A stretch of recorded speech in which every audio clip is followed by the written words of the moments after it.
Le damos el uso de la palabra al doctor Jeffrey Joel Torrado Vergel de la Universidad Libre. Bienvenido.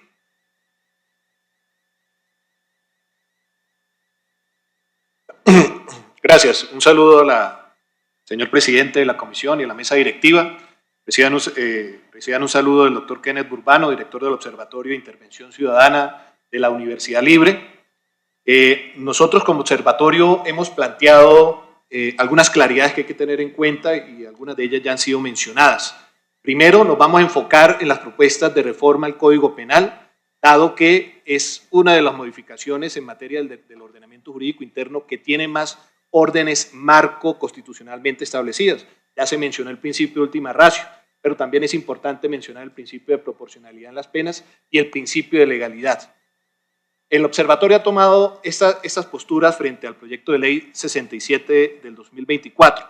Primero, consideramos que se debe mantener la redacción del primer párrafo del artículo 376. Es decir, no es necesario incluir la expresión fentanilo y sus derivados, porque, como ya se ha dicho en este recinto, esa conducta ya está prohibida.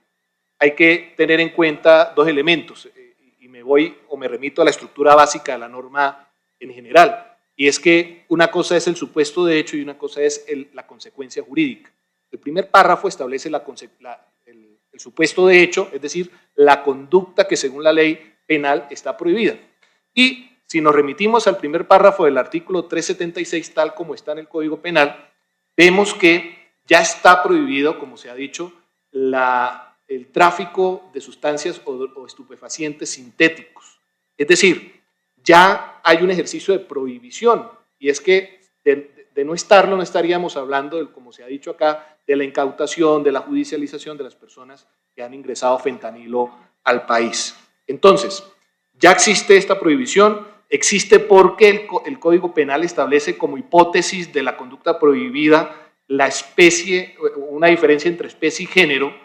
En el supuesto de hecho se establece el género, drogas sintéticas, y también es importante mencionar que este es un artículo considerado un tipo penal en blanco, es decir, que el alcance de la prohibición remite a otros instrumentos normativos.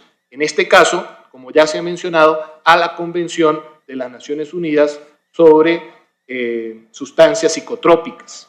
En ese sentido, quiero ser muy enfático en clarificar que el convenio o que la lista que está incluida en la Convención Única de 1961, enmendada por el Protocolo de 1972 y que desde el 2000 y que incluye en la lista número 1 a partir del 2015 el fentanilo junto con otros compuestos de estructura química similar. En ese sentido se debe evitar como técnica legislativa caer en una redundancia legislativa. Ese es un principio del legislador que incluso lo menciona Giovanni Tarello en su libro La interpretación de la ley, y es que caer en redundancias legislativas va en contra del principio de economía del legislador. Además, que lanza un mensaje a la ciudadanía diciendo es que la prohibición anterior no ha resultado eficaz y estaríamos socavando la autoridad del legislativo. Entonces, no es necesario recurrir a tipos penales simbólicos o establecer un mensaje simbólico porque ya esa prohibición existe y no hay una razón suficiente para establecer esa prohibición en particular, porque si nos ponemos a ver, el párrafo número 1 no menciona tampoco otras drogas de muy importancia en la lucha contra el narcotráfico como la cocaína, la heroína y la marihuana. Estas son mencionadas en el párrafo número 2, pero ya no estamos hablando de la consecuencia del supuesto de hecho de la prohibición, sino que estamos hablando de la consecuencia jurídica. Ahí nosotros sí consideramos que debe establecerse o incluirse la expresión fentanilo y sus derivados. ¿Por qué? Porque es una forma de establecer parámetros en la dosificación punitiva. Es un mensaje que le damos al juez para determinar cuando ya juzgue la responsabilidad penal de una persona que ha cometido esa prohibición establecida por la norma, determinar cuál es la pena imponible. El artículo 376 se maneja en 3 marcos punitivos. El primero, que es el mínimo, que es el que establece el párrafo número 2, y es cuando se dan unos topes frente a la comisión de la conducta y como consecuencia una pena de 64 a 108 meses de prisión. Hay un segundo marco que es el que se maneja entre el marco mínimo y el marco máximo que está establecido en el párrafo número 3. Es decir, que si la persona... Un minuto más, por favor. Gracias. Que si la persona sobrepasa esos límites, pues la pena será mucho mayor o la establecida en el párrafo número 1.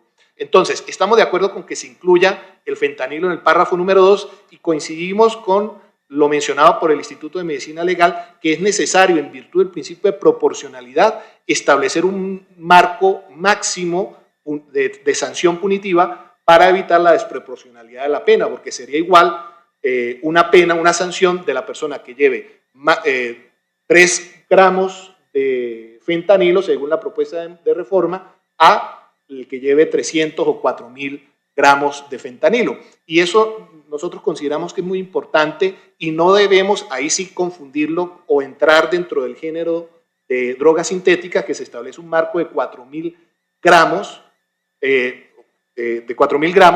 porque el fentanilo, como ustedes lo han mencionado, tiene una particularidad y una realidad en torno a su potencia y a la capacidad letal que tiene esta sustancia. Entonces proponemos que se incluya en el párrafo número... Permítame, 30 segundos.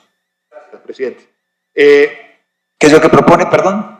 ¿Cómo? La propuesta es incluir un límite máximo en la sanción penal que dé cuenta en cómo debe ser penado o cuál es la pena que debe sufrir la persona que es responsable de tener o traficar más de 2 gramos de fentanilo, para evitar que se incorpore al 400 gramos, que es para la realidad del fentanilo es algo muy exagerado de tener, y proporcionalmente debemos establecer ese marco para que pueda ser merecedor, en caso de sobrepasar ese máximo punitivo, de la pena máxima de este artículo, que es 128 meses a 360 meses, que está en el párrafo número 1 como consecuencia jurídica. Por último, frente al artículo 3, que es la modificación de la fabricación, que se establezca claridad entre el término opiáceo y opioide, porque según el mismo proyecto hay una diferencia entre el opioide, que es de origen natural, que es la propuesta de reforma, y el opiáceo, que es de origen sintético, que es lo que queremos prohibir. Entonces, incluir opioide podría generar una discusión interpretativa y de aplicación en el derecho que prohibiría sustancias naturales que consideramos no debería estar prohibido. Entonces, consideramos que es importante tener mucho cuidado con las reformas de materia penal, dado el principio de última ratio, y sobre todo clarificando que lo que se prohíbe es el tráfico, no el consumo, ni el porte.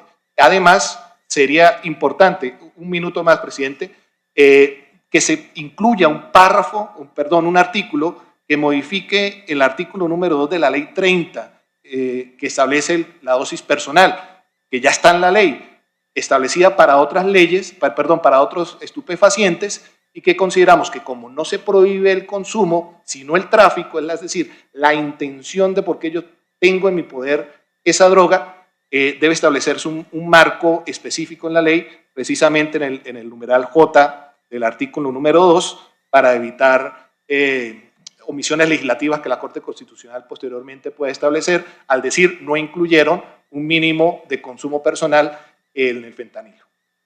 Gracias. Muchas gracias, doctor.